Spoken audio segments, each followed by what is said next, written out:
dimulai dengan uji atau penyampaian visi dan misi, verifikasi data, dan juga beberapa hal nanti pendalaman akan dilakukan secara tertutup. Iriana dan juga saudara, nanti kita akan ikuti bersama apa saja yang akan menjadi poin-poin penting dari calon Panglima TNI Laksamana Yudo Margono, karena tadi disebutkan dalam acara sebelum ia datang ke DPR RI, ia sempat menyebutkan bahwa sudah mendapatkan dukungan dan juga nasihat-nasihat dari para pendahulunya atau dari para seniornya, dan juga akan melanjutkan begitu program yang sudah didahului oleh Jenderal Andika Perkasa sebagai Panglima TNI.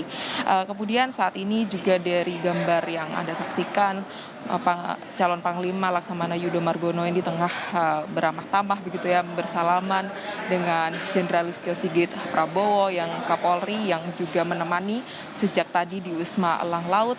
Kemudian juga bersalaman dengan Komisi 1, ada Mutia Hafid dan beberapa perwakilan Komisi 1 lainnya. Tentu saja hal ini menunjukkan bahwa ada sinyal karpet merah yang didapatkan oleh Laksamana TNI Yudo Margono dalam perjalanannya menjadi Panglima TNI.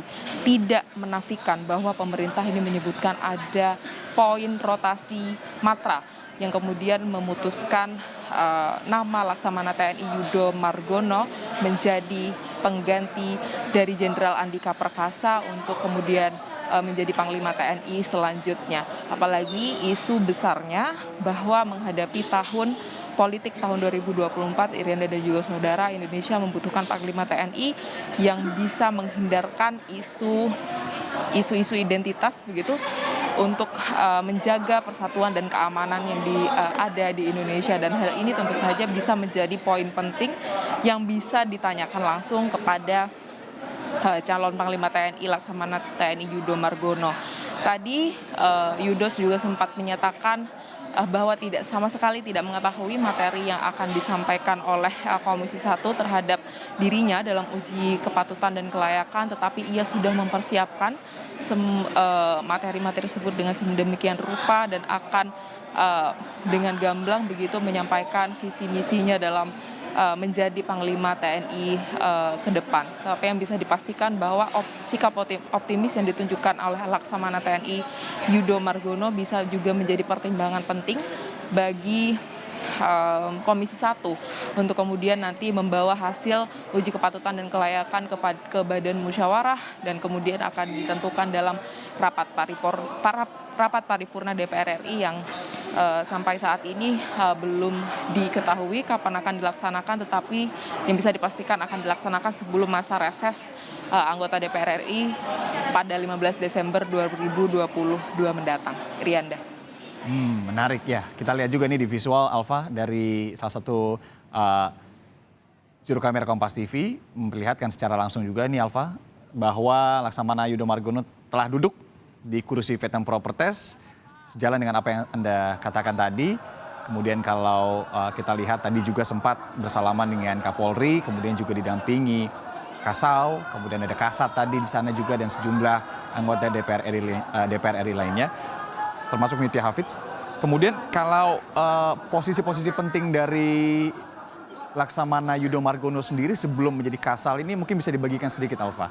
Karena kan salah satunya juga ia sempat menangani langsung ya sebagai Pangkogap Wilhan gitu ya, ketika membawa warga negara Indonesia dari Tiongkok ke Indonesia saat COVID baru-baru saja terjadi, itu salah satunya. Mungkin Anda bisa sebutkan yang beberapa yang lainnya. Ya benar sekali, ya juga sempat menjadi Pangkogap Wilhan ketika pertama kali COVID menyerang Indonesia begitu. Ada pengalaman menarik juga ketika berinteraksi dengan Laksamana TNI Yudo Margono kala itu ketika ia baru pertama kali membuka RSD Wisma Atlet Kemayoran, di mana ia menjadi satu-satunya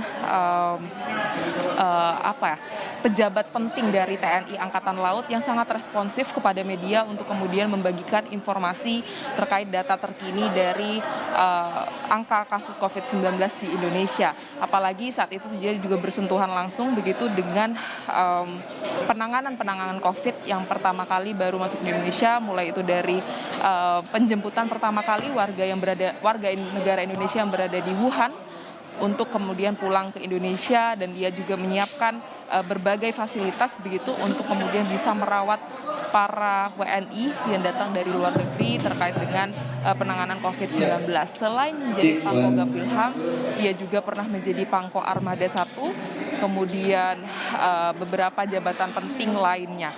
Prestasi menjadi satu-satunya poin penting gitu yang harus diperhitungkan juga oleh Komisi 1 DPR RI. Karena kemarin saya sempat mendengar ada salah satu partai yang sempat mengkritik pemerintah karena nampaknya prestasi dari calon Panglima TNI ini kemudian dikesampingkan begitu, hanya mempertimbangkan mulai itu dari hak prerogatif presiden dan juga rotasi matra gitu begitu yang menjadi salah satu poin penting untuk pemilihan calon Panglima TNI. Tetapi kemudian kalau melihat atau menilik ke belakang prestasi-prestasi yang dimiliki oleh Laksamana TNI Yudo Margono, ini berbagai pihak sudah mengamini begitu bahwa